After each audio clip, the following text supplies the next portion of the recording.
తాను చేసిన సేవలను గుర్తించి స్వర్ణ నంది అవార్డు ఇచ్చినందుకు ఎంతో ఆనందంగా ఉందని human rights protection council of India Andhra Telangana మహిళా చైర్మన్, టీడీపీ ఎస్ఎస్ఎల్ జిల్లా సెక్రటరీ, ఆల్ ఇండియా షెడ్యూల్ కులాల రాష్ట్ర మహిళా విభాగం ప్రెసిడెంట్ డాక్టర్ కండవిలి లక్ష్మి అన్నారు. హైదరాబాద్ జూబ్లీ హిల్స్ లోని ప్రసాద్ ల్యాబ్ లో ఆదర్శ్ కళా నిలయం సంస్థ నిర్వహించిన వేడుకల్లో కండవిలి లక్ష్మిని స్వర్ణ నంది అవార్డుతో గత నెలలో ఘనంగా సత్కరించిన సంగతి తెలిసిందే. ఈ నేపథ్యంలో ఆమె అభిమానులు ఊరేగింపుగా ఆమెను దివాన్ చెరువులోని ఇంటికి తీసుకువచ్చారు. గజమాలలతో, పూలమాలలతో, సాలువాలతో సత్కరించారు. ఈ సందర్భంగా కండవిలి లక్ష్మి మీడియాతో మాట్లాడుతూ తనకు ఇప్పటి వరకు 10 అవార్డులు వచ్చాయని గుర్తు చేసుకున్నారు. అయితే హైదరాబాద్ ప్రసాద్ ల్యాబ్ లో ఆదర్శ కళా నిలయం సంస్థ నిర్వహించిన వేడుకల్లో ఎంతో మంది సినిమా పెద్దలు, ఇతర పెద్దల సమక్షంలో స్వర్ణ నంది అవార్డు అందుకోవడం మర్చిపోలేని అనుభూతి అని పేర్కొన్నారు. నా కష్టార్జితంలో కొంత సొమ్ము వెచ్చించి సేవా కార్యక్రమాలు చేస్తున్నానని తెలిపారు. నా కుటుంబ సభ్యులు, చెల్లెళ్ళు సహకరిస్తున్నారని, ఎవరిని యాచించడం లేదని ఆమె స్పష్టం చేశారు. కొంతమంది కావాలని పనిగట్టుకుని దుష్ప్రచారం చేయడం తగదని ఆమె హితో పలికారు. తెలుగుదేశం పార్టీలో చురుగ్గా కార్యక్రమాల్లో పాల్గొంటూ ముఖ్యమంత్రి చంద్రబాబు ఆశయాలకు అనుగుణంగా పనిచేస్తున్నానని కండవిలి లక్ష్మి తెలిపారు. సీఎం పర్యటన వ్యవహారాల ఇన్ఛార్జ్ మాజీ ఎమ్మెల్యే పెందుర్తి వెంకటేష్, ఆయన తనయుడు పెందుర్తి అభిరామ్ అందిస్తున్న సపోర్ట్ మరువలేనిదన్నారు. అవార్డు వచ్చిన విషయం తెలుసుకుని రాజానగరం ఎమ్మెల్యే బత్తుల బలరామకృష్ణ అభినందనలు తెలిపారని ఆమె పేర్కొంటూ ఆయనకు ధన్యవాదాలు తెలిపారు. జనసేనకు చెందిన బి నాగేశ్వరరావు మాట్లాడుతూ దళితుల్లో చురుగ్గా పనిచేసి పైకి వస్తున్న కండవిలి లక్ష్మి లాంటి వాళ్లను ప్రోత్సహించాలని సూచించారు. ఆమెకు అవార్డు వచ్చినందుకు అభినందనలు తెలిపారు. కండవిలి లక్ష్మి నాయకత్వం వర్ధిల్లాలి, పెద్దమ్మ నాయకత్వం వర్ధిల్లాలి అంటూ యువకులు నినదించారు.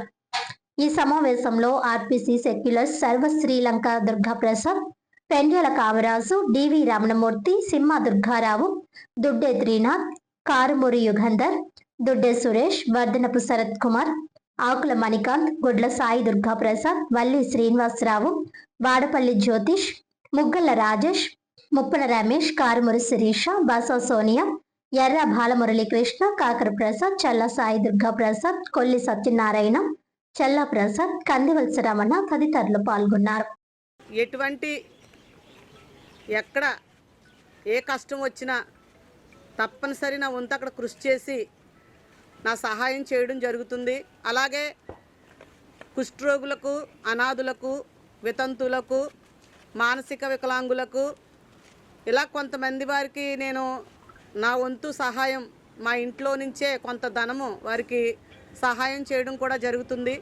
ఆ సోషల్ వర్క్ను చూసి నన్ను ఇంచుమించు ఇది 11వ అవార్డు అండి.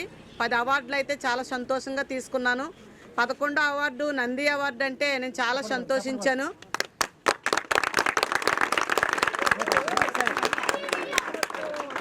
ఈ నంది అవార్డు రావడమే చాలా సంతోషం.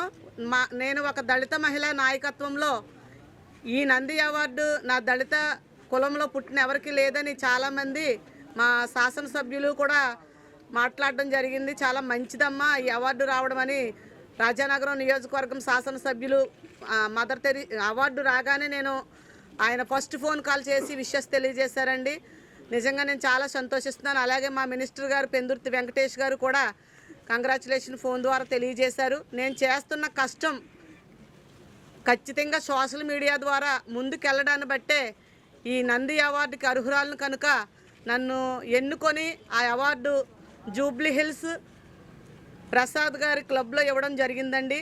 నిజంగా సినిమా యాక్టర్ల మధ్యలో, అంత పెద్ద పెద్ద యాక్టర్ల మధ్యలో డాక్టర్ కండవిలి లక్ష్మి గారు హ్యూమన్ రైట్స్లో, మానవ హక్కుల్లో మీరు చేస్తున్న సేవను మేము చూస్తున్నాం, మిమ్మల్ని ఫాలో అవుతున్నాం మేడం, మాకు చాలా సంతోషం అని వారు చెప్తుంటే నేను చాలా ఆనందించానండి. ఎవరికి లేని ధన్యత నాకు వచ్చిందంటే అది కొంతమంది ప్రెస్ వారు కూడా దీనికి సపోర్ట్ అని నేను ఏకీభవిస్తాను. ఎందుకంటే నేను చేసే సోషల్ వర్క్ ఎక్కడితో ఆగిపోకుండా మీ ప్రెస్ వారు కూడా ముందుకు తీసుకెళ్తున్నారండి. ఖచ్చితంగా అవన్నీ సోషల్ మీడియాలో నేను చేస్తున్న సేవను గుర్తించి వీరు నన్ను ఎన్నుకొని ఈ నంది అవార్డును నాకు బహుకరించడం జరిగింది. ఫిబ్రవరి 22వ తారీఖున హైదరాబాద్లో జూబ్లీ హిల్స్లో ప్రసాద్ గారి క్లబ్లో నేను తీసుకోవడం జరిగింది. నేను చాలా సంతోషించానండి. నిజంగా నేను ఆ రోజు చాలా కన్నీటి పర్వంతం కూడా అయ్యాను. ఎందుకంటే ఎందుకు పనిచేయని నన్ను ఈ నాయకత్వంలో నేను చేస్తున్న సేవను గుర్తిస్తున్నారు. సమాజం ముందుకు నేను వెళ్తున్నాను కాబట్టి నిజాయితీగా వెళ్తున్నాను. ఆ నిజాయితీని గుర్తించి నాకు ఇలాంటి అవార్డ్స్ ఇవ్వడం చాలా సంతోషంగా భావిస్తూ గారు ఒక టీడీపీ కార్యకర్తగా జనప్రభం చేసింది. ఆ తర్వాత కార్యక్రమాలు చేసుకుంటూ జన్మభూమి కమిటీ నంబర్గా ఎదిగారు. అక్కడి నుంచి ఈ స్థాయికి వచ్చారంటే ప్రస్తుతానికి ఆవిడ చేస్తున్న కార్యక్రమం సేవలు ఏవైతే ఉన్నాయో అవి ఈ రోజు వరకు రాష్ట్రం వరకు వెళ్ళిందంటే వచ్చుకుంటా కృతజ్ఞత తెలిపేది మీడియా మిత్రులకే. ఆవిడ కూడా చాలాసార్లు మీడియా మిత్రుల వల్ల నేనంత ముందుకు సాగుతున్నానని చాలా సహకరించున్నారన్నారు. అలాగే ఇంతకంటే ఉన్నతమైన స్థాయి పదవిలో రావాలని కోరుకుంటున్నాను. అలాగే ఎక్కడ మహిళలకు అన్యాయం జరిగినా నేనున్నానంటూ సొంత డబ్బులతో ఖర్చు చేసి విషయం ఏదన్నా కానీ నేనున్నానని డేరింగ్ డాష్గా ఎదరు నిలిచిపోద్ది. అలాంటిది కొంతమంది వారవలేక చాలా కుట్రలు చేస్తున్నారు. వాళ్ళందరూ కూడా గమనించండి. మనలో మగవారైనా ఆడవారైనా మన జాతి తరఫున ముందుకెళ్తున్నారంటే మనం సంతోషించవలసిన విషయం. మనం కాకుండా మన ముందున్న వాళ్ళకి ప్రోత్సహిస్తే వాళ్ళు ఇంకా ముందుకు వెళ్ళి మన పేటకు కానీ సేవ కార్యక్రమాలకు కానీ ముందుండి ప్రోత్సహించి ప్రతి దాంట్లోని కూడా యూత్ గారికి ఎవరికైనా కానీ అన్యాయం జరిగినా మా గ్రామంలో పోలీసుగా ఏదైనా సమస్య వచ్చినా ఆవిడ చెప్పగానే 5 నిమిషాల్లో కారు వేసుకొని స్టేషన్లో